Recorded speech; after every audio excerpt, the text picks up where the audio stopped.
What fits you? What fits your unique perspective on looking at price? And in finding a way to turn that into a cookie cutter.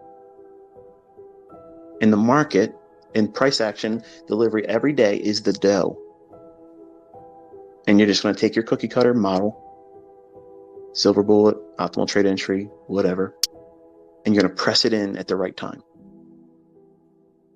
And you're going to pull off, and it's going to look just like you want it to for you.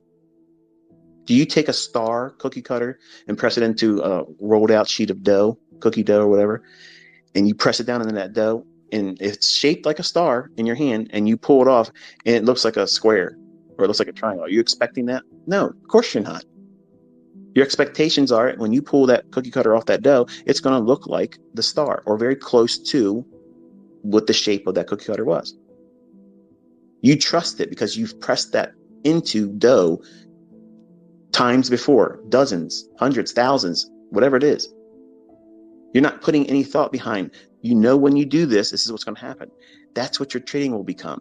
When you have a model that you stick to, that you've found that fits your unique personality, it doesn't complicate things for you. I have PD arrays that are extremely complicated that you'll never learn, but they'll make you fucking millionaires. Now, let me backpedal. The silver bullet can make you a millionaire. The optimal trade entry can make you a millionaire.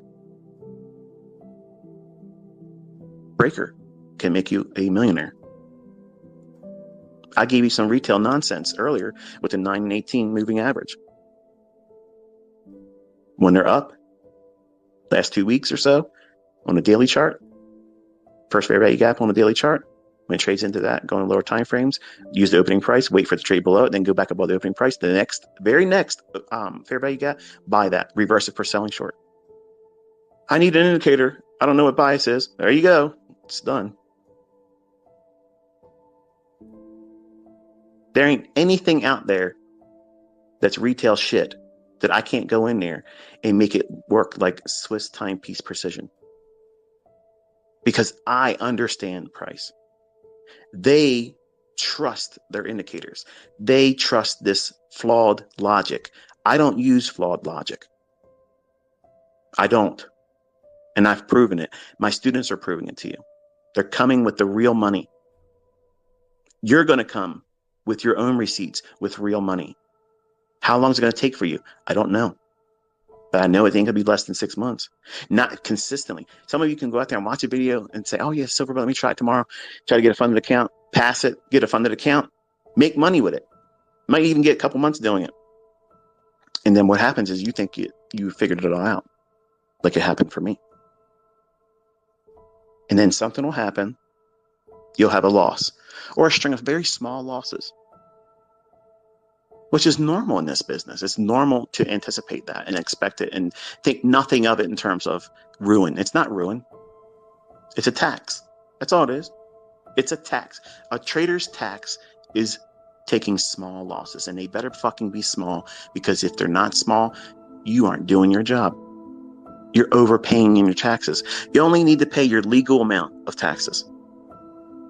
But like most people, they go around and they claim zero on their income taxes. And they give the government a 14 to 16 month fucking loan, interest free. And they get that money back as a tax refund. And they say, yeah, woo, yeah, I got some money. You could have had that fucking money every week. But you ain't sat down and figured out what your deductions really should be. And it's an easy thing to do. It's worth it for you to sit down with the CTA and say, hey, this is what I earn. This is what it's going to be. How can I claim exemptions to where I got the maximum amount where I don't have to pay any taxes? Think about it. What would that $35 or $40 more a week do for you today? Never thought about that, did you? You got money. You got money to go into your gas tank, but you're giving it to the government in overtaxation all year long. But you're submitting to that because you think that that's a fucking bonus for you surviving another work year. I'm going to get my refund like they gave you something out of their own pocket. They're giving you your own fucking money back. I got family members that go nuts when it comes time for that. I'm like, what are you thinking? You could have used that money and fucking stopped working. What the fuck are you doing? But People are going to do what people know, what they're trained to do. Everybody does it. Claim zero. You don't want to have to pay any taxes at the end of the year. Even if you had to pay a couple $100 and you did the maximum legal deductions, exemptions from taxation, yeah, you might have to pay $200, $300. But to have all your money all year long, every paycheck, yeah, to me, that's worth it. That's fucking worth it. That's like paying insurance and not using it. You can't get that money back. When you pay car insurance and you wreck your car, where's that money going? You just pissed it away. But don't have insurance and you're going to wish you had it, right? So how people look at money, how people think about money needs to change. And so many financially illiterate motherfuckers are trying to teach people how to become rich when they themselves are fucking ass broke. They have no idea what's going on with money. Buying shit because they've never had that kind of money before. I get it. I see it.